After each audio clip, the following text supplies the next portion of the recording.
Well, hello, hello.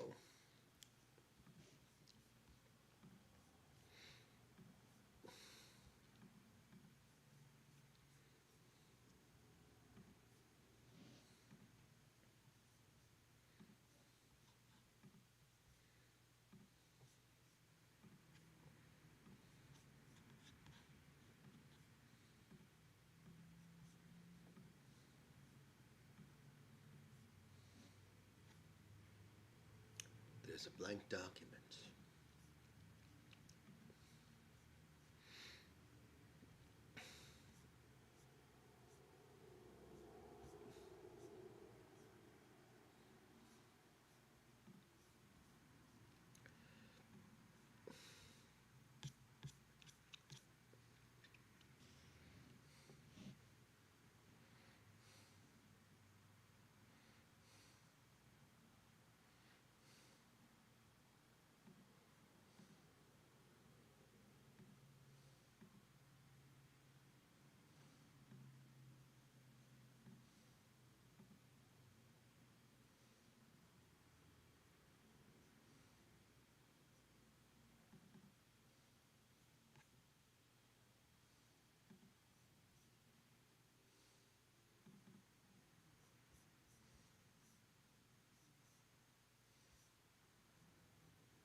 Blah, blah, blah, blah, blah, blah, blah, blah, blah.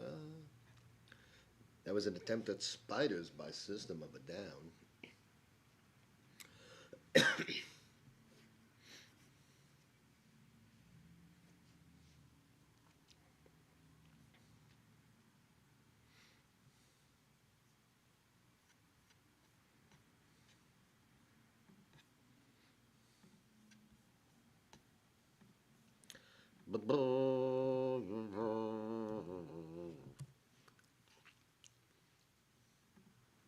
I like that song. I haven't really listened to the entire first album.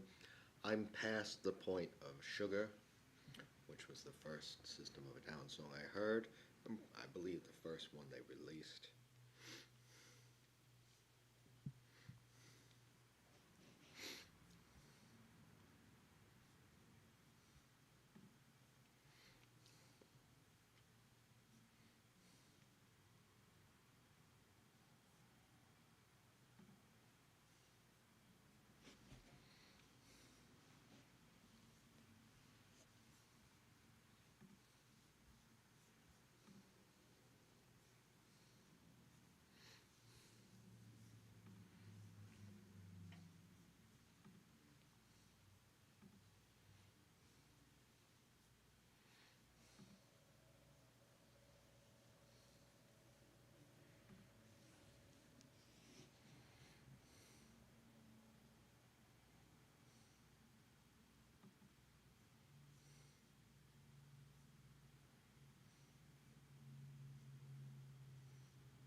So I'm doing an assessment, and let me record this.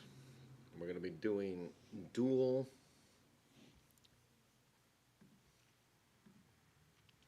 Hello, hello. So this one, hello, hello. So this one is now recording. The microphone just turned on. We can confirm that with the Ecamm Live, and you can see the microphone bouncing. This is recording, this is not streaming, and we are right now doing this assessment on critical thinking. And it says, what does everyday thinking mean for you? And my thinking is often intentional. Um, I think about future plans, intentions. Sometimes I think about motivations. Sometimes I think about agendas. Sometimes I think about um, creative properties, intellectual properties. Um, Sometimes I reflect on lessons that I've learned. I'm a very internal thinker. Um,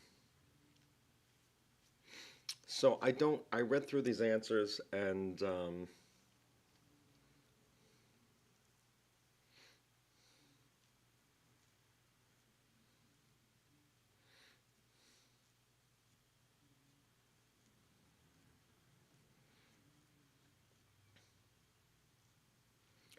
one of this one B, I am becoming aware that my thinking affects my life and that problems I have with my thinking could be causing problems in my life. I recently wrote to the Attorney General of the state of New York. I said that I'm, I spend my internal environment is my sanctuary, and that trauma has affected that environment. So basically, traumas have affected my thinking, where I might be thinking something and I say, gee, that supports that narrative, and it might upset me. Where prior to these traumas and these experiences, my thinking was, a safe space. It was a place for me to engage in fantasy and engage in, um, what do I want to call them? Experiments in my mind that have no consequences because they can't harm anybody. And now, like there are things where if I have a thought, I say, "Gee, am I a hypocrite for having that thought?" Or it's been affected by some of my experiences. Um, I have begun to take my thinking seriously. I've become increasingly aware of the need to further develop my thinking. My thinking has always, like, I trace neurodivergence and interests of inner workings of the mind back to seventh, eighth grade. We're very far removed from that. So I was in grade school. I was a quiet, shy individual. Um, I did well in school. I got hundreds on exams, hundreds on assignments and whatnot. I was advanced in math and science. They put me in ninth grade math and science when I was in eighth grade. So I was with a group of other advanced individuals. One of those individuals was J.J. Barona. I remember one day looking at him and thinking, like, what differentiates the two of us? What separates, like an A plus student from an A student? And what separates us from our peers who are behind us, those who weren't advanced with us? Was it something where there was a comprehension issue? Is it a worth ethic issue? Why can't they understand math and science like we understand math and science? And I've thought of different things like perspective from each individual student. Is there something that affects their learning experience? Where some people say sitting closer to the teacher, when you have choice and where you can sit, sitting closer might add to attention, might be beneficial, but a lot of times in grade school, high school, there are assigned seats, and so is this somehow, affecting the experience? So there was definitely some thought of the inner working in the mind. I've been very interested in emotional intelligence, lucid dreams, control the self in those dreams. I wanted to study qualitative reports, near death experiences while at Saybrook. So, internal thought process and mind wandering and thinking. Growing up, you know, I would get lost in my thoughts. My mother would say often to me, "You look like you're deep in thought," and that could be because I was. Now, now there, because affected by trauma, if I scratch my beard, if I'm, when I was in prison and I was walking around and I was scratching my beard, I had thoughts where people are saying he's not deep in thought, you know, like, and this goes back to when I was put into a coma. They wrote he was looking at the ground. Like, I always divert my eyes to stare at someone as rude, and I tend when I'm walking around, often I'm looking at the my eyes are at an angle towards the ground, and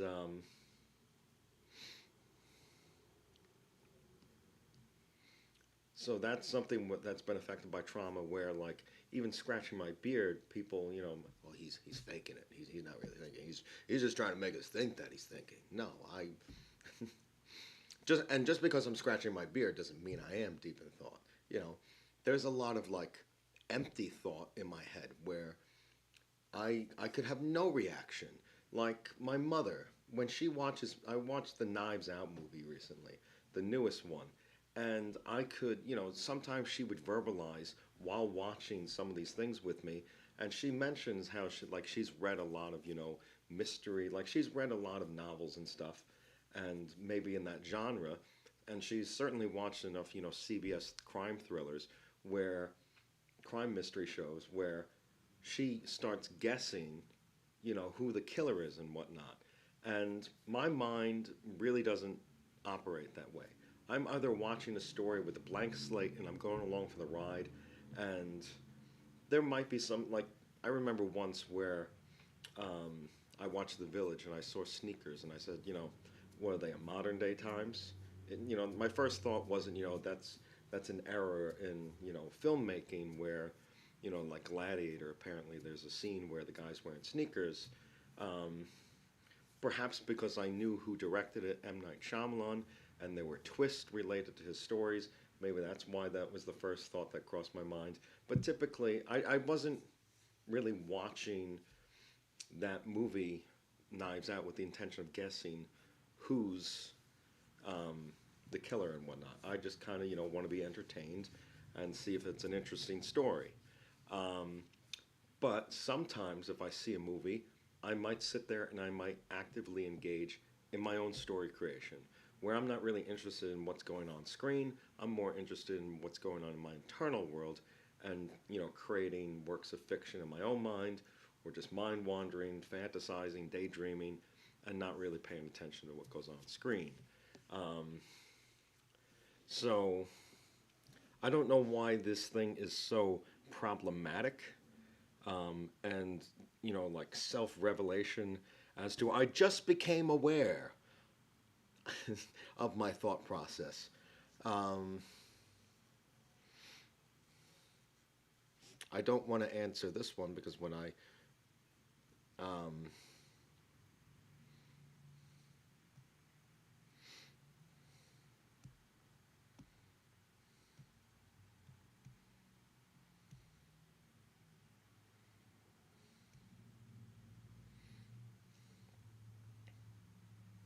I don't want to select any of these.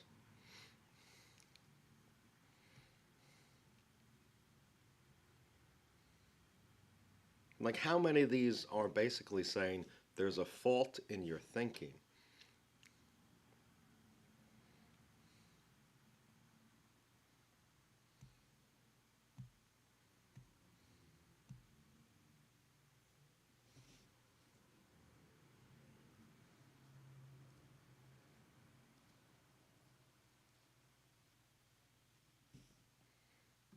Well, let's go with I'm becoming aware that trauma has affected my thinking. So I recognize that trauma has affected my thinking, and I need to address those by deliberately following an action plan to improve my thinking. How do you define critical thinking?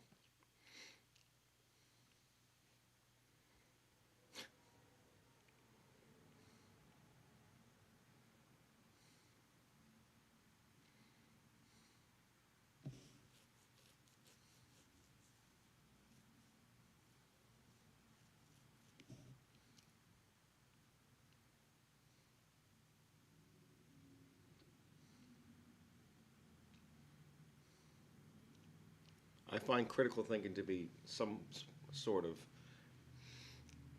second nature type thing. I might use analytical thinking as an example of, like cost benefit analysis and nonlinear thinking, analytical thinking using algebraic type formulas and cost benefit analysis and but as far as like reflecting on something critically, um,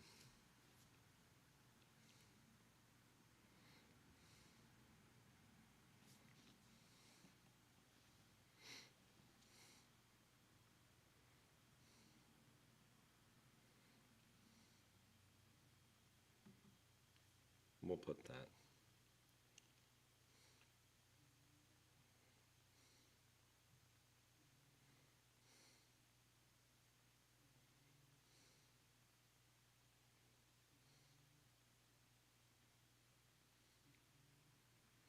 I have a clear recognition of the important role that critical thinking plays in my life.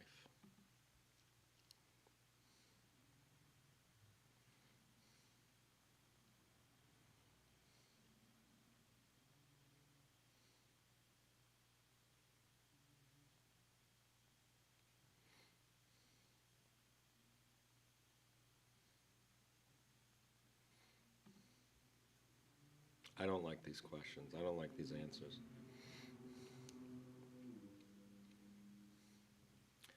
So the question's asking me, what is the role or function of critical thinking in your life? And says there is no role for critical thinking in my life, and I'm doing fine, thanks. I have only an initial awareness of the role of critical thinking in my life. I mean, I have a beginning awareness of the importance of critical thinking. I have a clear recognition of the important role that critical thinking plays in my life. I have a deep understanding of the powerful role of critical thinking in my life. Well, I believe that, you know,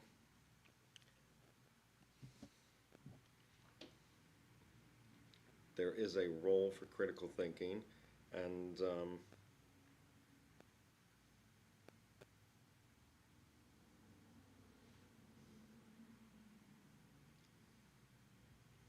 where you might use critical thinking to help make decisions. Um, I put clear recognition. I chose D because I wanted to leave it open for room for growth, where I can improve my critical thinking, but that doesn't mean that, that I have no awareness of it or I haven't used it to my advantage despite my circumstances.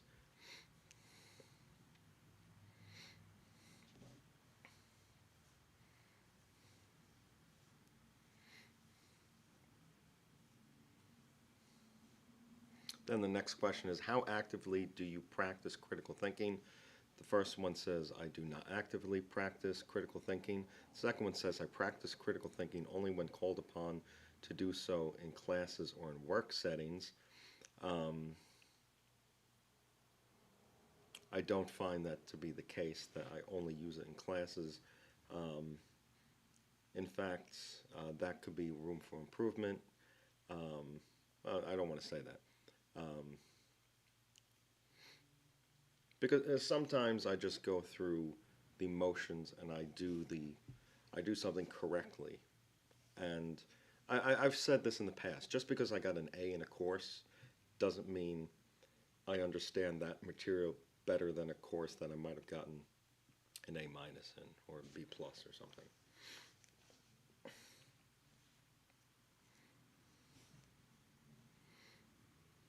It says I have sporadically started to use critical thinking, but I must force myself to think in disciplined ways. I don't feel that way. I'm beginning to practice critical thinking with more regularity.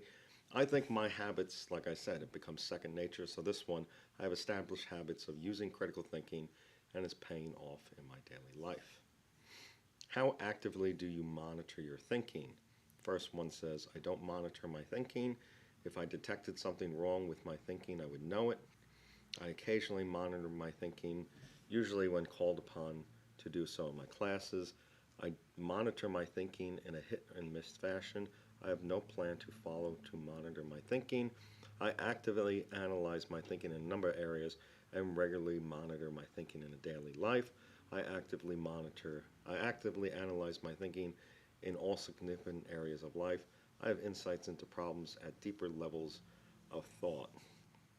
So again, I think the second to last one, I actively analyze my thinking in a number of areas and regularly monitor my thinking in daily life.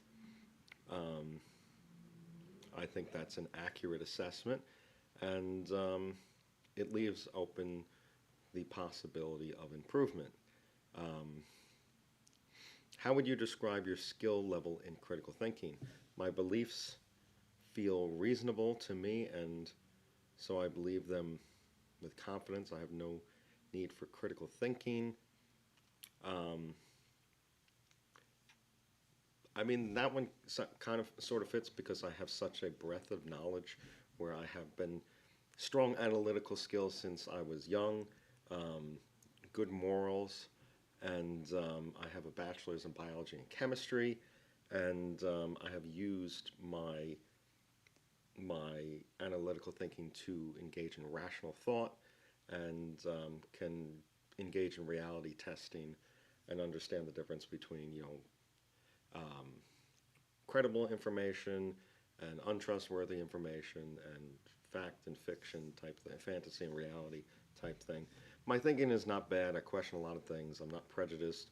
I'm not self-deceived as some people I know. Um, I said once when I applied to Seton Hall, I mentioned how I employed I felt that the conditions of empathy, congruence, and unconditional positive regard were ingrained in my DNA because of efforts I made in high school. I was tolerant, non judgmental, and open minded. And when I took a paralegal course, they spoke about being cynical, where you have to kind of like be able to see things from both angles. And I feel I can argue both points in some things. So I feel that my brain has been trained in such a way where I can be open minded and open to criticism and interpretation. However, traumas have affected this, where um, some of the optics of how I portray myself, carry myself right now, is kind of untrustworthy of others and more um, kind of violates some of my own principles of treating others. I don't want to say that scratch what I just said. Where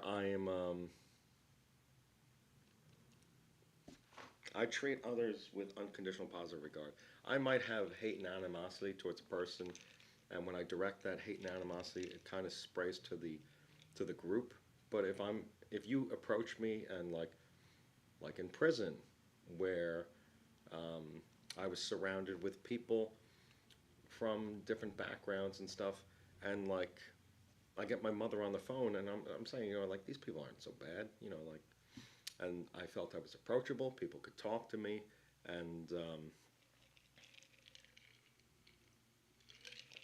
it only was if somebody did something to me that, in the eyes of the court, you're competent until proven otherwise. So I treat other people as like a friend until they do something to wrong me, and I've never just had blind hatred toward another person. If we're just lumped in a room, see that guy over there? I just fucking hate him. Never really had that. Option C is I can begin to monitor my own thoughts, but it is sporadic. I can begin to recognize egocentricity in myself and others. I like to keep my ego in check, an underdeveloped ego. I can critique my own powers of thought. I can articulate strengths and weaknesses in thinking and often recognize egocentricity in myself and others. I regularly and insightfully critique my own thinking and prove it. I consistently monitor my own thoughts and effectively articulate strengths and weaknesses in thinking. Um, while keeping my ego in check, do you feel that I checked off the last one, where I monitor my own thoughts and articulate strengths and weaknesses, or am I overly judgmental and overly critical of myself? I think I hold myself to a fairly high standard, and perhaps um, not not living up to my own expectations has been my biggest downfall. Um, I'm going to put the last one. I regularly and insightfully critique my own thinking and improve it. I don't. It's that improve part. I don't always feel that because there are some rigid schemas that I have that I want to keep that way. That I say like I owe it to my childhood self for doing those things, and there are some morals that I won't break on. And so, what is your understanding of the elements of thought, standards of thinking, and intellectual traits of critical thinking? I just want to say that I hate this assignment because I believe in code is law, and this creates a rigid, you know, way of thinking. These things are, people might interpret these where they say, you said this, and it can't be changed type thing. So, um, and I don't find that this thing is really adding any value. In fact, I feel like as I'm narrating, there are some unconscious thoughts where I might say, well, I might be critical of myself in such a way, like how I treat others. I treat others with unconditional positive regard. Um, I have made a conscious effort to help vulnerable populations, to provide counseling therapy to others, especially in grief and tragedy setting. And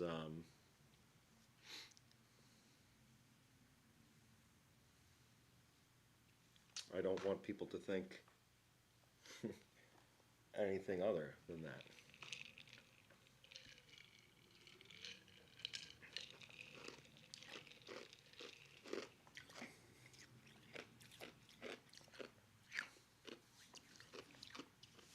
What is your understanding?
What is your understanding of the elements of thoughts, standards of thinking, and intellectual traits of critical thinking?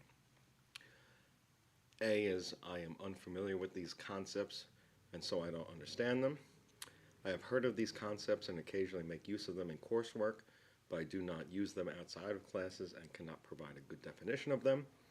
I can give a rough definition of these concepts and have some familiarity with them through use in my classes. I can name the elements, standards, and traits. I can accurately define them to others. I can apply them in principle. I routinely utilize the elements, standards, and traits in my everyday thinking.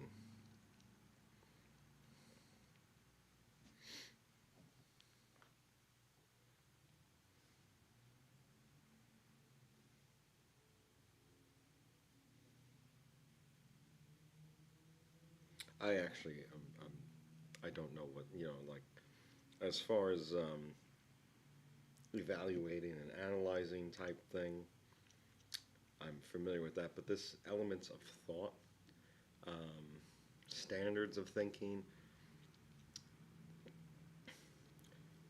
I like to use emotional IQ, where I have like a wide range of where I'm in touch with my emotions, and I sometimes let my emotions dictate. Like if I'm feeling anxious, there must be a reason for that. Should I avoid what I'm doing? Um, Sometimes, I'm anxious because I'm excited to do something. Um, so sometimes it's not a negative thing. Um,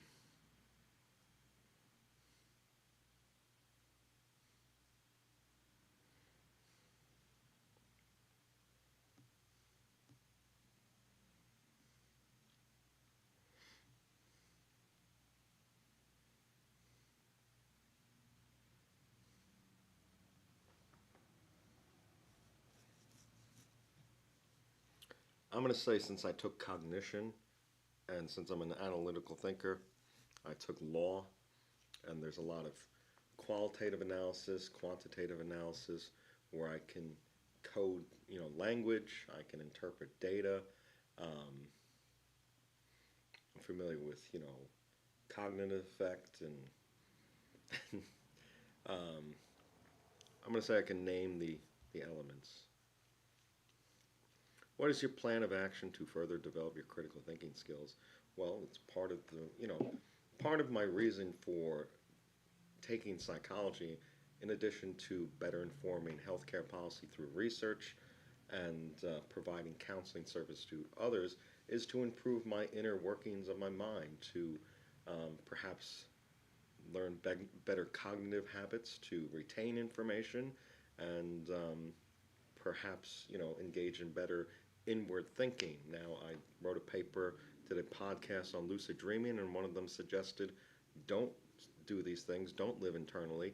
Well, I want to enhance that environment. So, option A is I have no need for a plan to develop my critical thinking skills.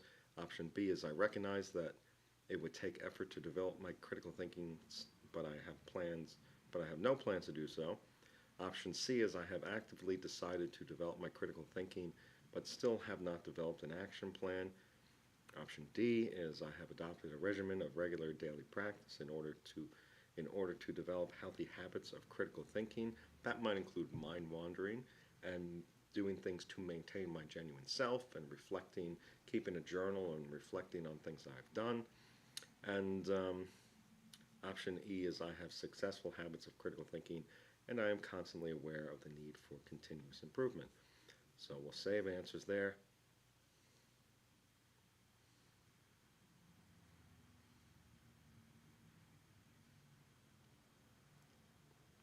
Congratulations, you have completed the self-assessment. View your results below. If your score is in the 0 to 7, your current stage of thought is unreflective thinking. The unreflective thinker is mostly unaware of the role thinking is playing in life. Their thinking is likely causing problems for them, and they lack the ability to assess and improve their thinking.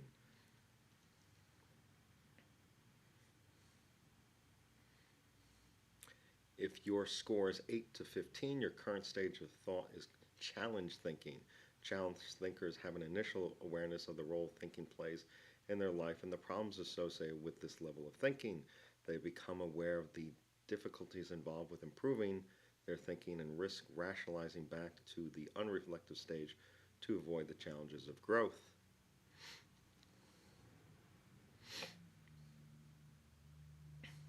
If your score is 16 through 29, your current stage of thought is beginning thinking. Beginning thinkers have begun to take their thinking seriously. They have experienced a growing awareness and awakening to the need for their developing their thinking. They recognize problems in their thinking and have begun to modify their thinking in a hit or miss manner. If your score is 30 to 45, your current stage of thought is practicing thinking. Practicing thinkers have a sense of the habits needed to take charge of their thinking and they are actively analyzing their thinking in a number of domains. They recognize the natural tendency towards egocentric thinking. Then, if your score is 46, your current stage of thought is advanced thinking. Advanced thinkers have established good habits of thinking which are paying off. They actively analyze their thinking across all domains. They are aware of their egocentricity, but they are not yet able to think at a consistently high level across all dimensions. And I guess the master thinker is level 48, because it's, or the top score is 46, but the highest thinking is master. So if you scored, you can't score master on this one.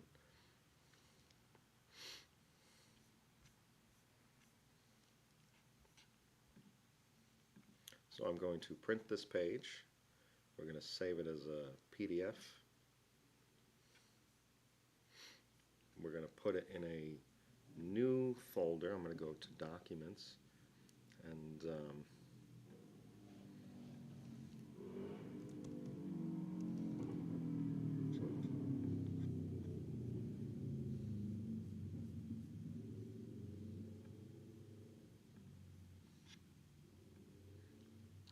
we'll save it there.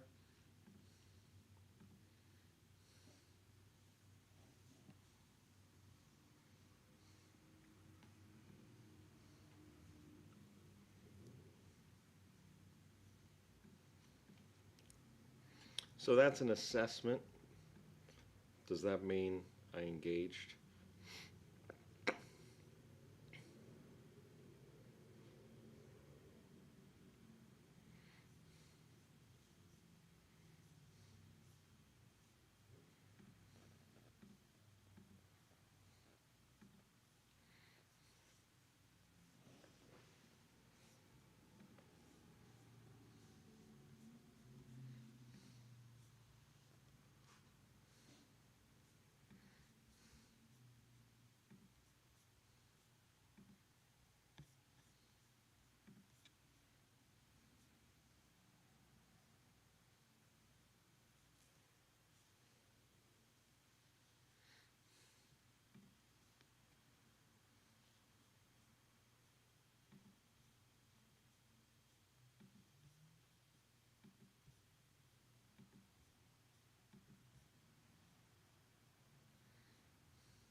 So I read this thing already.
by the way, my score was practicing thinking.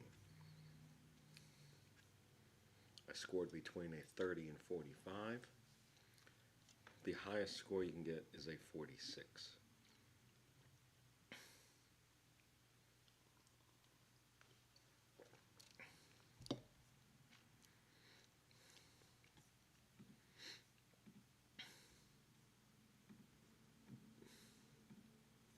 I don't like the design of that thing. If you were to give that to like someone, um,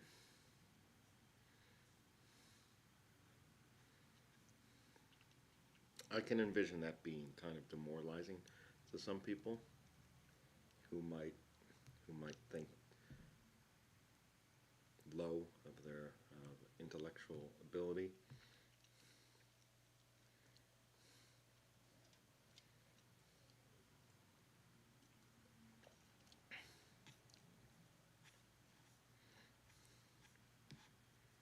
And perhaps that's, why I don't like it, because I feel like it's like these sort of assessments are beneath me. I don't want to say beneath me at this point, because I do value self-reflection. They sometimes maintain a sense of self, and they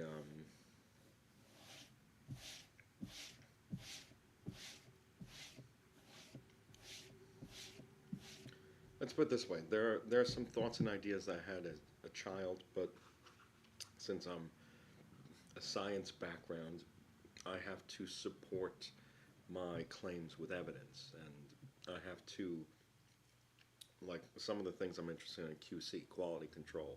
So let's use materials that can be inserted into the body without being rejected. So at a young age, I heard about Joe Torre's brother having his open heart surgery, and that's when I was introduced to the concept of, you know, donor organs need to be a certain biocompatibility where um, they have to have the same blood type and whatnot.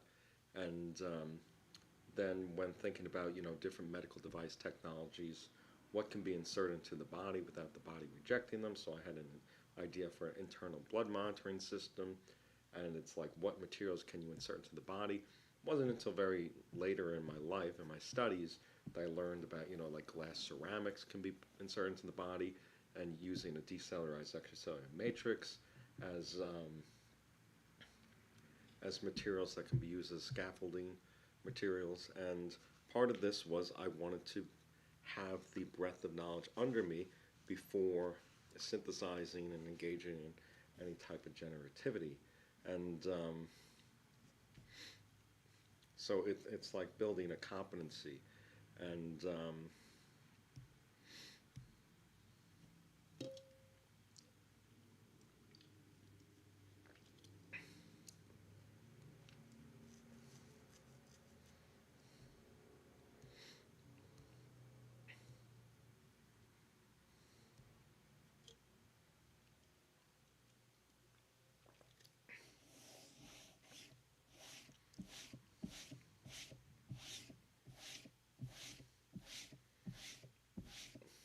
kind of lost my train of thought there.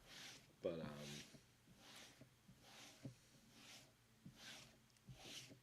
I guess it's, ethical business practice, putting out products that are safe and tested before, you know, not just putting out something to be a cash grab.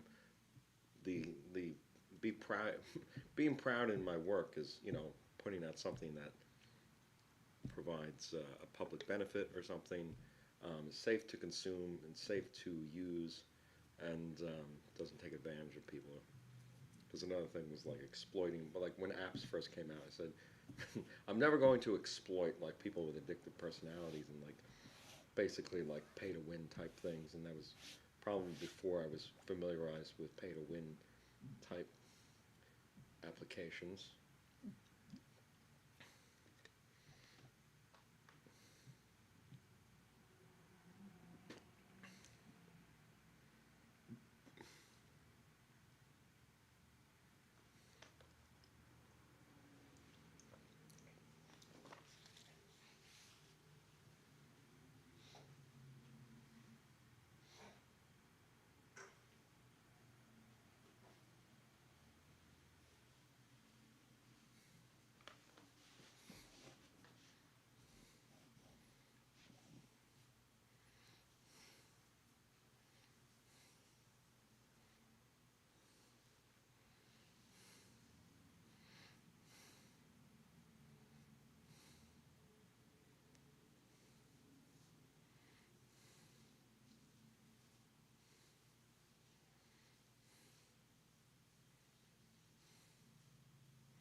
put this for now.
I might remove the redundancy of this. I spent much of my life preparing for a career in healthcare, and my studies were adversely affected by grief during my undergraduate years. I might remove these two sentences.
I find it's just sticking out to me that I'm making these edits that remove any type of financial consideration. The time and money investment is a substantial one, a significant one, because I consider the efforts from K through 12 to be solely in preparation for an undergrad. Unless you're going to use it just to get a job out of high school. But for people who want to pursue higher education, the body of work that they did K through 12, pre-K through 12, nursery through 12, is for applying to to undergraduate school. And if something were to negatively impact that study, it kind of erases all the work prior leading up to it. So that's a time investment, and there are finances related, where there is a financial commitment to these schools. There are grants, scholarships, there are parents loaning money, loans involved. So um,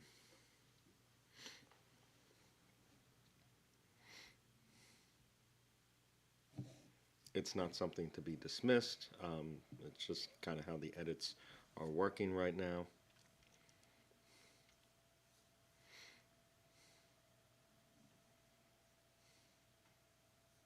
I'm, they added also, I'm going to keep that too because I don't want to solely focus. Like, I've had this goal. If I can provide grief counseling for at least one person, that's a win for me.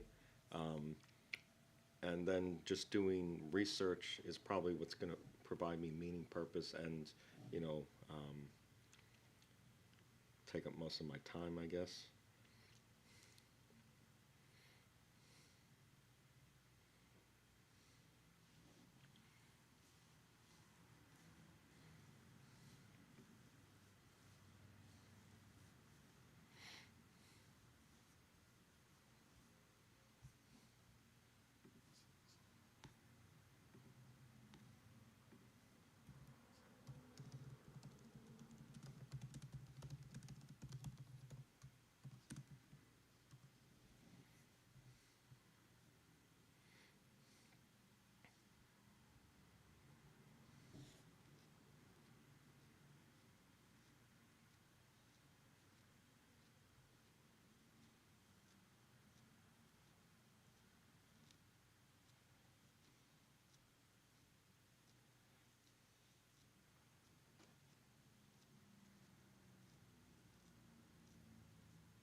When I get rid of this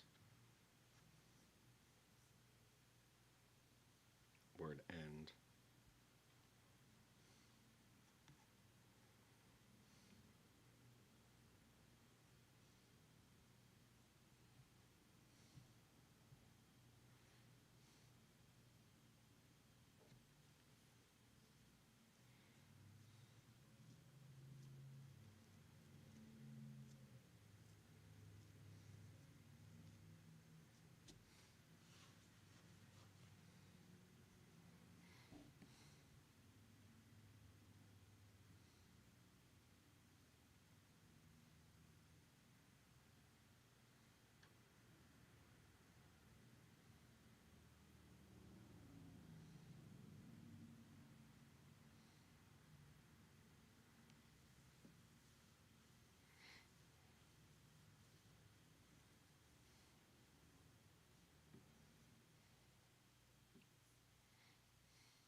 Well, that's fantastic that I can download that.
My best friend just rolled in.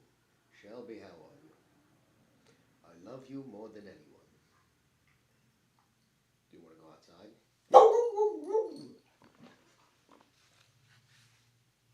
You're more than a friend.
Where is this thing?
Right now, the thought that just crept through my mind is reading this somehow going to unravel um, my thought process that I trained it to be, if that makes any sense, if I can articulate it better. Um, will it cause me to think about things that will change my critical thinking?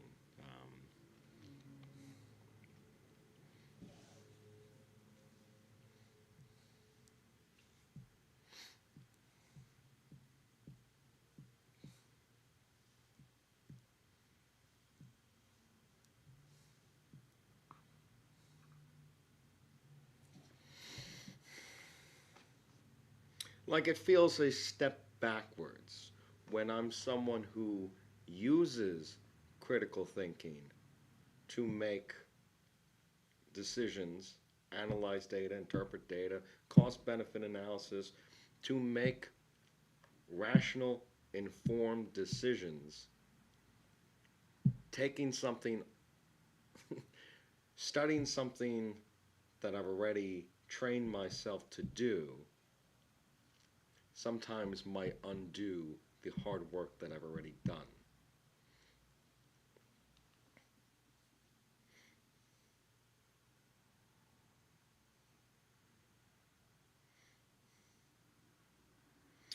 Let's use driving an example. Let's say driving a car, hitting the clutch is second nature, and after 15 years of driving with a clutch, someone tells you to be mindful and focus on the clutch more than you normally would. You're going to focus on the clutch, and somehow this has disturbed your innate, not your innate, your second nature trained driving, where now your shifts are not as tight.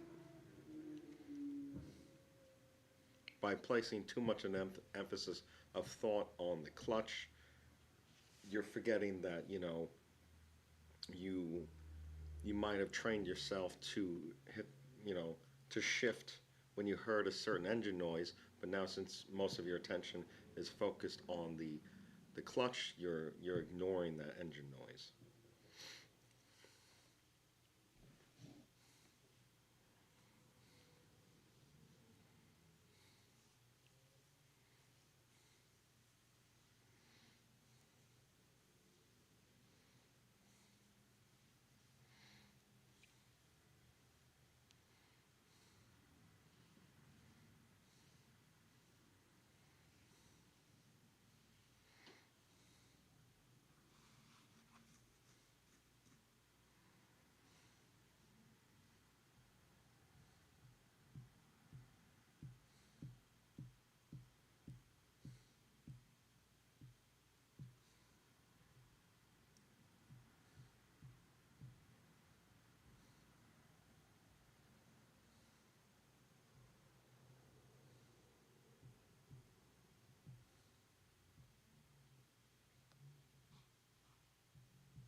I am driven by an internal locus of motivation. My decisions are self directed. I registered myself as an independent because I'm an autonomous thinker who's capable of making decisions on their own.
Hello, little girl. Do you want to go out again?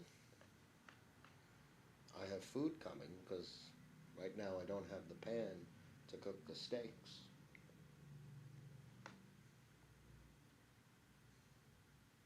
They're picking up the order. You love me. That's what it sounds like.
there's confidence in reason.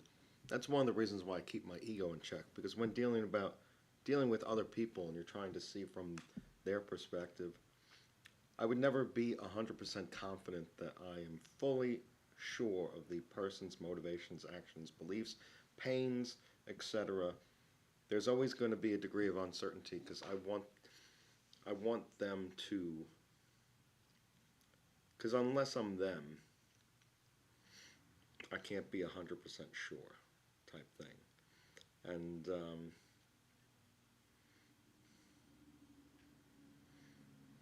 I can know something to the highest degree that they let me. Um,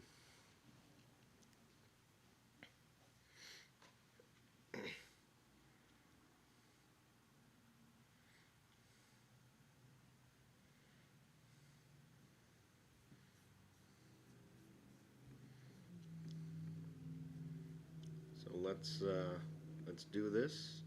Which of the following statements is most accurate about critical thinking?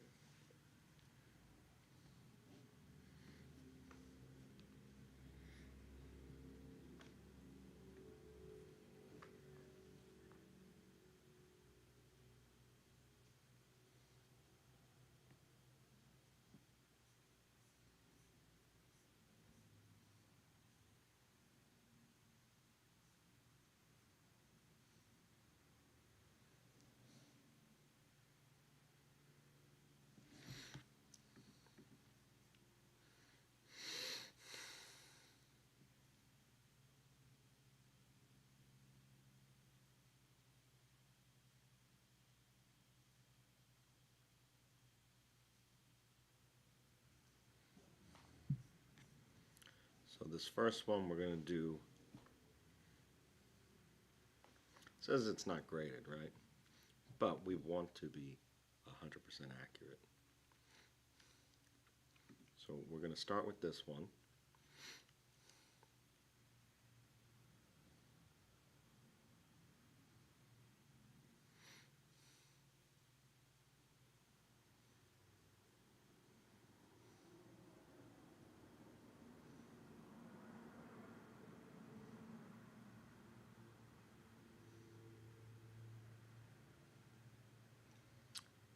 Then this one, this self-discipline. Critical thinking requires a person to be.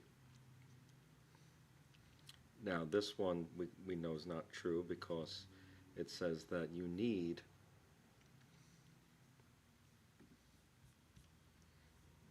these. They must be applied to these to develop these, right?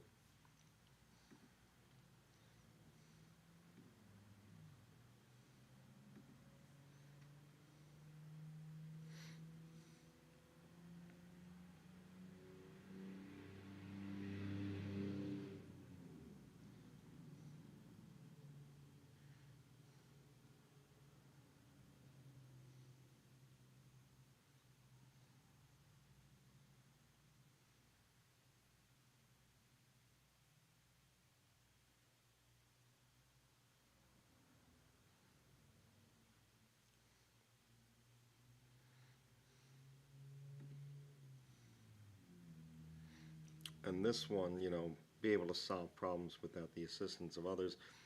I believe it did say to communicate with others. So I was just thinking about this one, self-monitoring, self-discipline, self-corrective. Um,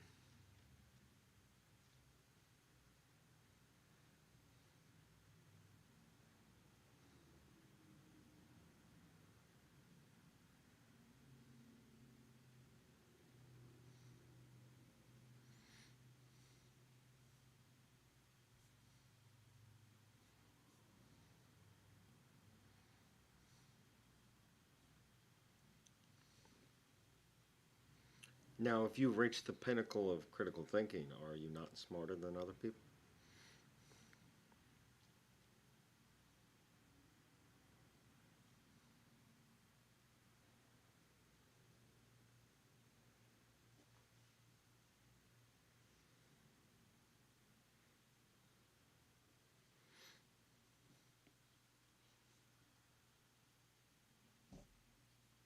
So we just looked at the standards, elements, and intellectual traits,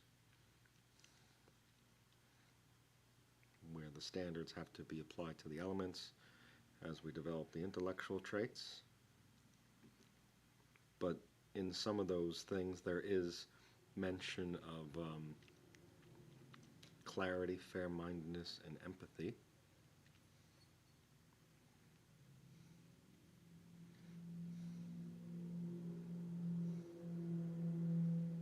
There's intellectual empathy.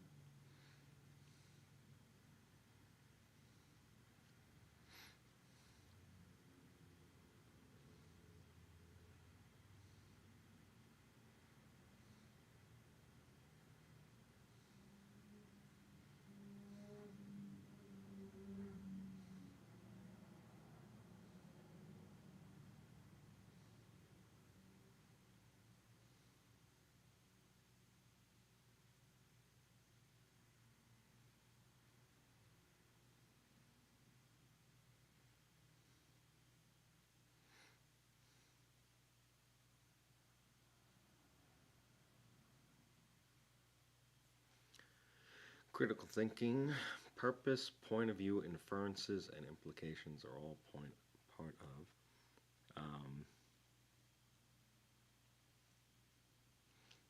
I believe they're from the elements of thought.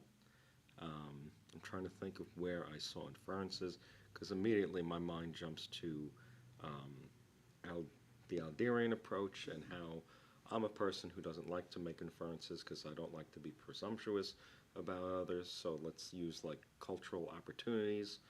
In a multicultural setting, there's an example in a book by Hook et al. Where there's Caesar, and I believe the therapist is Julia, and he mentions at work how he doesn't feel a sense of community that he might have, in his Mexican heritage.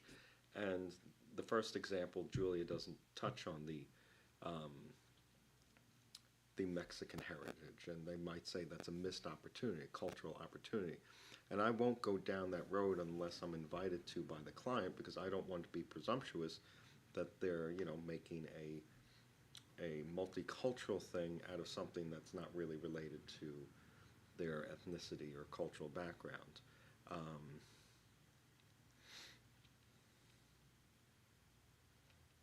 and I feel if you make the wrong inference, you are potentially creating a distance with your client, because you're demonstrating a lack of congruence, where you're supposed to be seeing the world from the perspective of the other individual, of your client.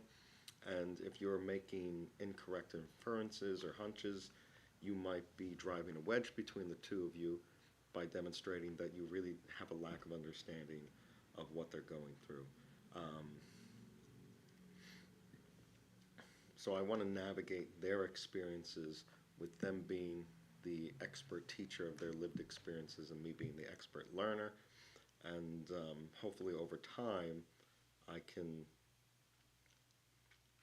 gain a better sense of understanding what it's like to experience the world through their lens and how things might negatively affect them. Something that might not negatively affect me might negatively affect them. So if I understand better how something affects them, I can better serve them. And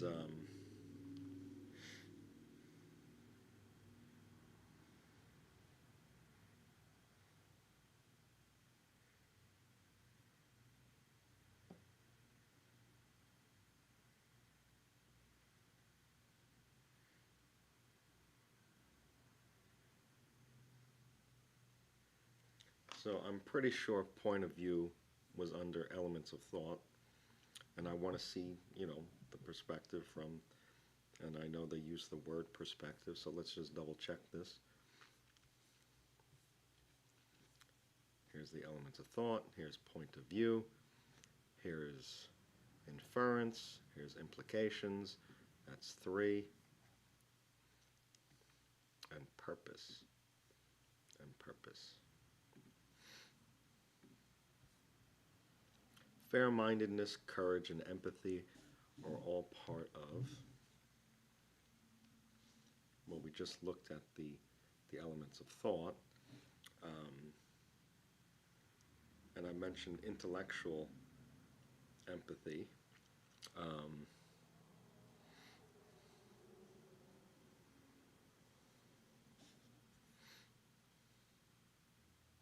there's intellectual courage, intellectual empathy, and I know fair-mindedness was listed under another one, but let's check these, because fairness was listed here.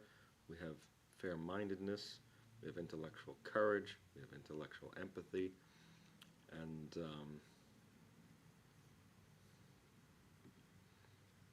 that is intellectual traits or virtues. Now, could this be? It says intellectual traits, intellectual virtues. A person considering the potential outcomes of a decision, including both the potential problems and the potential benefits, is using what element of thought?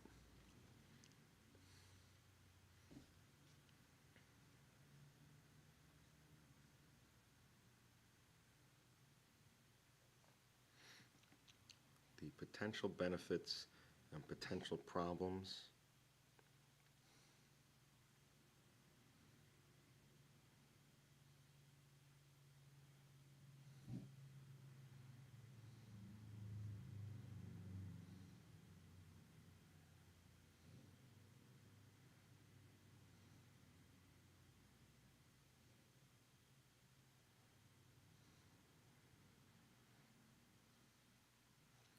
Well, fair-mindedness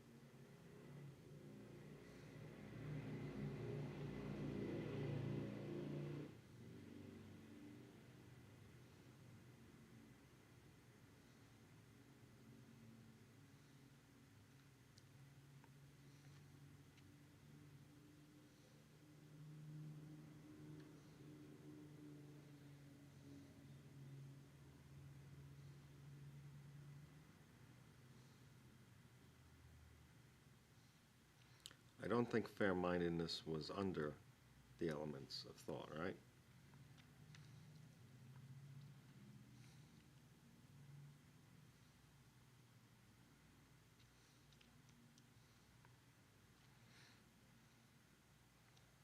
And we just saw point of view, and perspective was listed under that. I think it's question at issue,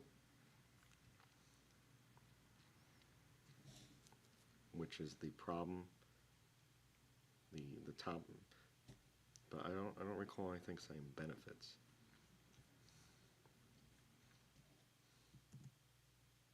I'll type in benefit. None found, so issue.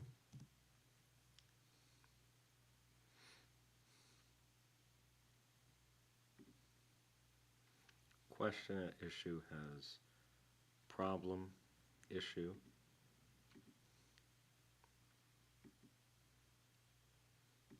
And so does relevance.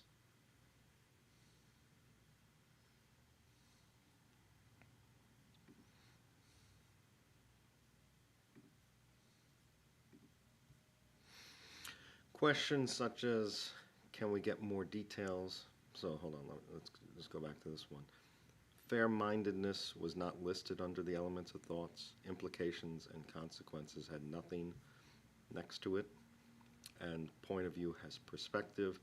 There is no thing that says benefits, but we do see question at issue say problem and issue. So potential problems. Question such as, can we get more details? Can you be more specific? Sounds like clarity or precision.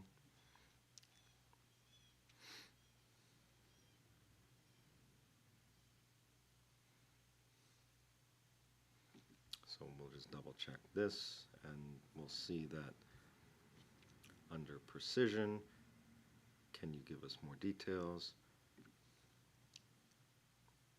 Can you be more specific? So that's two of them. It's precision, and we'll just check fairness. Do I have any vested interest? Am I sympathetically representing the viewpoints of others? That's certainly not that.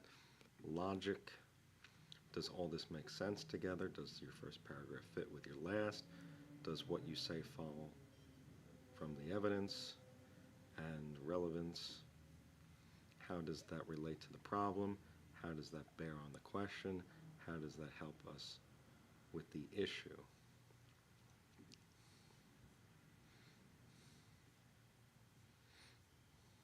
And then a student reviewing their paper to check for the flow of ideas to make sure that this sounds like one we just looked at, right?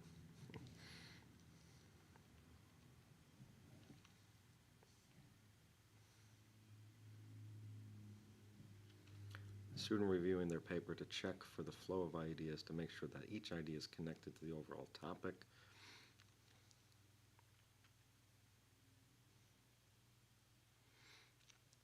That the introduction and conclusion relate to one another, and that their ideas are supported with evidence is using what intellectual standard. And we just looked at this. I'm pretty sure it's logic. And we saw fairness had the mention of vested interest, and is it sympathetic to the viewpoints of others? I actually don't think these two are even under that section. I think this is a intellectual trait where, I was discussing keeping my ego in check.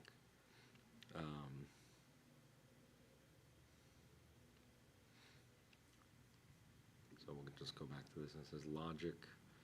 Does this all make sense together? Does your first paragraph fit in with your last? Does what you say fall from the evidence? So is each idea connected to the overall topic, like a thesis sentence? Does the body support the introductory paragraph? And does the conclusion kind of surmise? Check answers.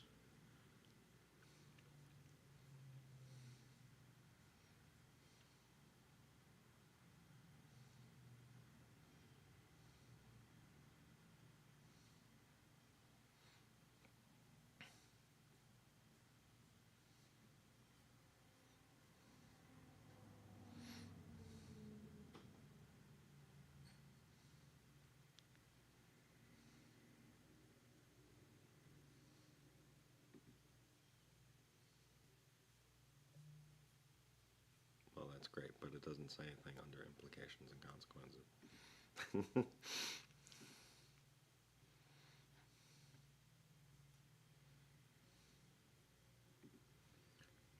You got to use your critical thinking.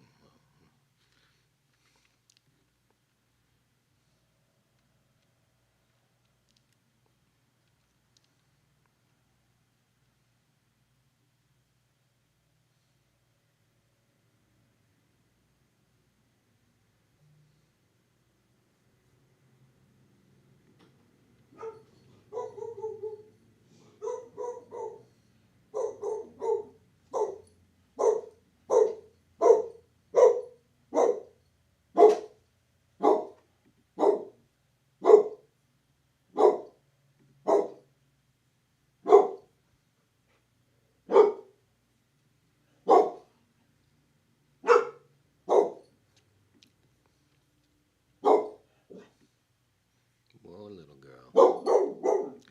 I hear you making noise. Of course I'm making noise. They just delivered food. Why wouldn't I be making noise?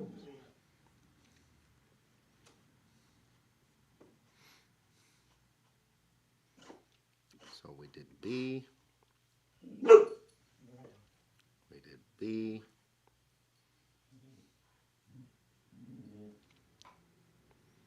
We did A.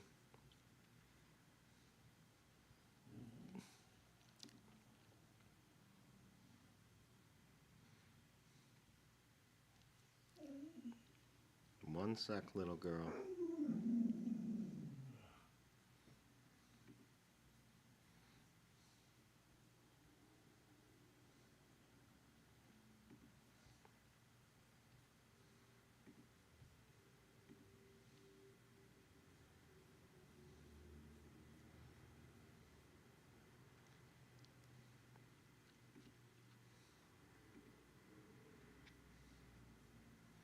So now, that's an activity, right?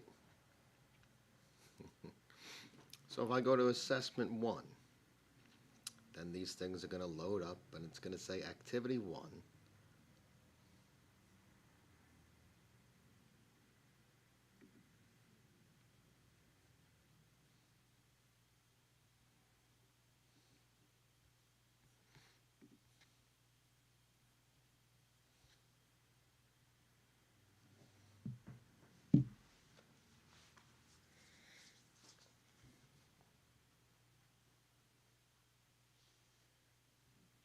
So that's an activity.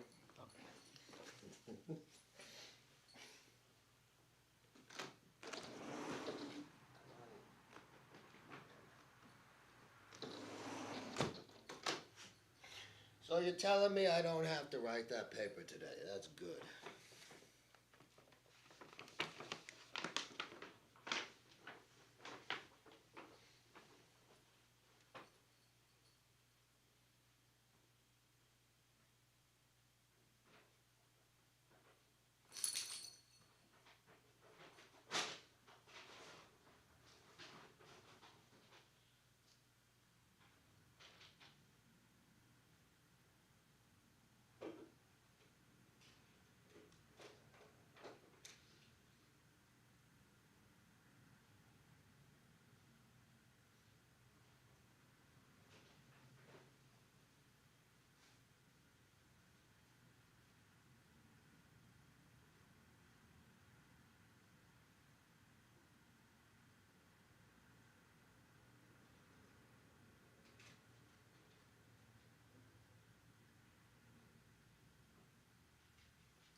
So, that means an engagement has been recorded.